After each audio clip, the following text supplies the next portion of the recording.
terletak kepada ridhonya Allah, terletak kepada ridho kedua orang tua, dan murkanya Allah terletak pada murkanya kedua orang tua kita. Bapak Ibu jemaah dirahmati Allah Subhanahu wa taala. Bagaimana kita lihat kisah sahabat Rasulullah sallallahu alaihi wasallam. Dialah orang ahli ibadah, dia rajin ibadah, yaitu Alqamah. Dia itu begitu rajin Bapak Ibu beribadah, semua apa perintah Allah Subhanahu wa taala dikerjakan. Tetapi dia durhaka kepada kedua orang tuanya Bapak Ibu. Ketika dia sudah sakaratul maut, dia tidak bisa mengucapkan dua kalimat syahadat. Jadi istrinya mengutus seseorang untuk menemui Rasulullah sallallahu alaihi wasallam untuk memintai pertolongan bagaimana ini wahai Rasulullah. Alqamah tidak bisa mengucapkan dua kalimat syahadat padahal dia rajin beribadah. Jadi Rasulullah sallallahu alaihi wasallam bertanya, apakah dia masih punya orang tua? Kata yang diutus tadi, masih ya Rasulullah, tinggal ibunya Rasulullah, tapi dia telantarkan orang tuanya, ibunya. Jadi kata Rasulullah sallallahu alaihi wasallam, kamu sampaikan sama dia bahwa Rasulullah sallallahu alaihi wasallam memanggilmu. Jika dia tidak bisa sanggup datang ke saya akan datang ke dia, kata Rasulullah sallallahu alaihi wasallam. Tapi kata apa kata ibu? Biarlah saya akan datang ke Rasulullah sallallahu alaihi wasallam, walaupun ibunya ini dengan memakai tongkat datang kepada Rasulullah sallallahu alaihi wasallam.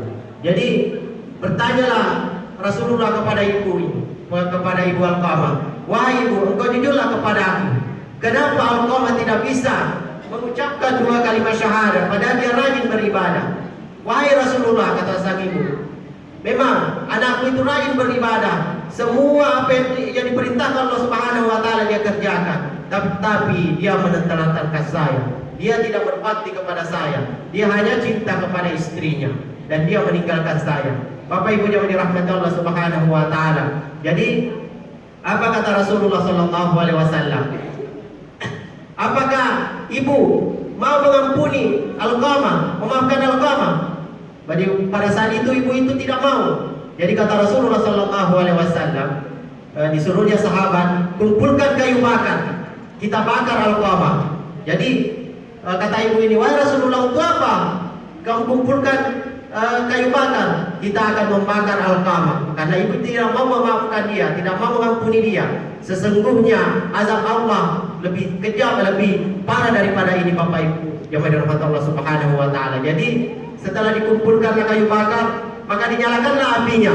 Jadi detik itu juga Rasulullah SAW bertanya lagi kepada sang ibu, wahai ibu, apakah mau memaafkan Alqamah? Kata ibu, tidak mau. Jadi Rasulullah SAW dengan keputusannya terakhir, maka disuruhlah sahabat ini mengangkat Alqamah untuk dibakar. Jadi kata ibu ini, wahai Rasulullah SAW, karena dia sedih, itu adalah anakku ya Rasulullah, saya tidak tega melihatnya kau bakar di depan saya. Jadi dengan ini saya memaafkan anak saya mengampuni dosanya anak saya. Jadi ketika itu Rasulullah SAW menyuruh sahabat lagi, coba kamu lihat Alqamah, apakah dia sudah bisa mengucapkan la ilaha illallah? Jadi dilihatlah sahabat ini Alqamah, ternyata dia sudah bisa mengucapkan dua kalimat syahadat. Bapak Ibu jemaah dirahmati Allah Subhanahu wa taala. Begitu parahnya kalau kita durhaka kepada orang tua. Jadi Allah akan menunjukkan azabnya kepada kita kalau kita durhaka kepada orang tua. Langsung Bapak Ibu jemaah, langsung di dunia kita diperlihatkan. Bapak Ibu jemaah dirahmati Allah Subhanahu wa taala. Jadi ada suatu kisah orang tua dulu. Saya pernah diceritakan kepada orang tua dulu. Karena orang tua dulu itu Bapak Ibu umurnya panjang-panjang, ada sampai 100 tahun. Jadi ada seorang ingin membuang ibunya. Jadi ibunya ini sudah sudah jompo, udah lupa ingatan seperti itu. Jadi dimasukkanlah dia di dalam karung ibunya itu. Setelah itu dibawanya lah dia bersama anaknya, dibawanya ibunya ini suatu kebun, dibuangnya lah ibunya di situ. Jadi setelah itu dibuangnya di kebun itu, karungnya itu diambil sama anaknya ini yang dia bawa tadi, cucunya nenek ini. Jadi kata ibu ini yang membuang anaknya ini, ibunya, wahai anakku, kenapa kau mengambil karung itu? Kata anak ini, wahai ibu, suatu saat nanti kau tua, saya akan membuang kamu seperti ini, makanya karung ini akan saya pergunakan untuk membuangmu. Jadi Bapak Ibu yang dirahmati Allah Subhanahu wa taala, jadi kita contohkanlah kepada anak-anak kita supaya bagaimana kita mengurus orang tua kita yang masih hidup. Marilah kita berbakti kepada kedua orang tua kita yang masih hidup. Karena Rasulullah sallallahu alaihi wasallam bersabda, seandainya kita diperbolehkan sujud kepada manusia, maka kata Rasulullah sallallahu alaihi wasallam, saya akan suruh kamu sujud kepada kedua orang tua.